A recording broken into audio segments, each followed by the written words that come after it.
Hello, hello. I'm in my edits at the moment. The momentum is real. It is really, really real. So, welcome back to week 2 of the Right for Life process. Here we are in week 3. So here we are, 2 weeks in, and I'm starting to feel a bit of momentum, folks. Now, before we dive into the writing chaos, just quickly, we've got just under 200 of you lovely, intrepid watchers, and honestly, it means the world to me. If you haven't subscribed already, please do so you don't miss the next episode. You don't want to miss out on the madness, trust. So, right, 5 tasks this week, 5, one of which naturally involved a lot of procrastination in various forms, but let's get into it. Oh, I think the milk's off. So task number 1 was the 20-minute timer. Now, I'm not one to time my writing usually, but I thought, why not give it a go? And I tell you what, it actually worked. A simple 20-minute burst, and then boom, I've got this second wind of energy that just powers me through. I'm telling you, I feel like a writing machine. Knitting like a fucking electric man. But here's the real kicker. Now I'm on chapter 6. 6. It's mental.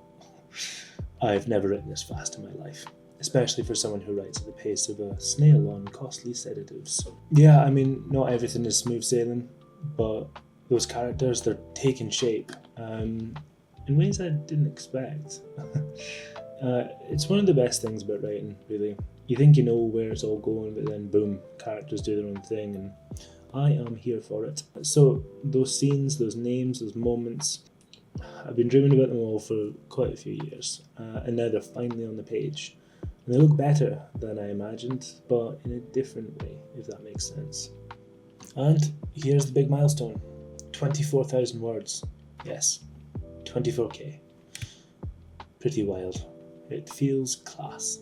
Task 2, I didn't have to do it perfectly. I had to finish that sentence quite a few times, and some of my favourites are here on the screen. They're definitely very telling. Now, task 3 was a bit of a mental hurdle. I had to identify my inner critic. For this, I decided to have a little bit of fun and imagine it was Tywin Lannister. You're going to say something clever? Go on, say something clever. Telling me that I'm repetitive and unoriginal. Sore. I can't say it didn't sting, but it did get me thinking about how I view my own work. Nasty little inner voice, eh? At least in this fantasy, my inner voice can pay his debts. Task number 4 was all about blasting through blocks. I had to write down every single fear, resentment, worry I had about this project, and let me tell you, there were a lot. But if I had to distill it all down into one thing, I'd say my inner stew would be telling me, it will be shit. Yeah, that was fun. And lastly, task 5, I had to establish a place in my writing that connects me with the reader. Describe a location, a setting, a moment. I really liked what I came up with actually, so much so, I might drop it in the comments if this video does well enough, but no promises, alright? I'm fragile. Now, did I spend a lot of time playing Total War Rome 2? Of course I did. Did I download Hunt Showdown and get sucked into that? Yes. Did I nap? Oh, I absolutely napped. But I wrote too. So, it's working. I'm keeping up with my morning pages. It's the first thing I do every day. I'm hitting the daily quota and sometimes wildly exceeding it. Things are looking good, my friends. Very, very good. So, the next week is upon us. Week 3. And things are going to get a bit different, but don't worry. I've still got the usual stuff to do. Pages, artist dates, and all that. But here are my tasks for the week.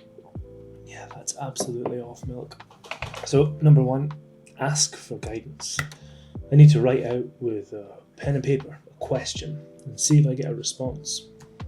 And then number 2, I need to make a list of people that I'm jealous of and write about how I could take a small action to turn that into a positive. Number 3, trusting ideas. I need to write out several times the following sentence and complete it. What I'd really like to write about is. Number 4, I need to list 5 examples of synchronicity. Let me start again. List 5 examples of synchronicity since starting this course. And finally, number 5, list 5 emotionally charged moments from my life. Yeah. Then it's time to check in.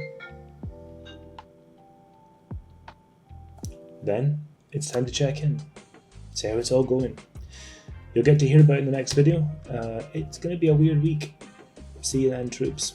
Oh, and please write too. Use me to check in. Accountability is a great writer's tool, or so I've read. Cheers.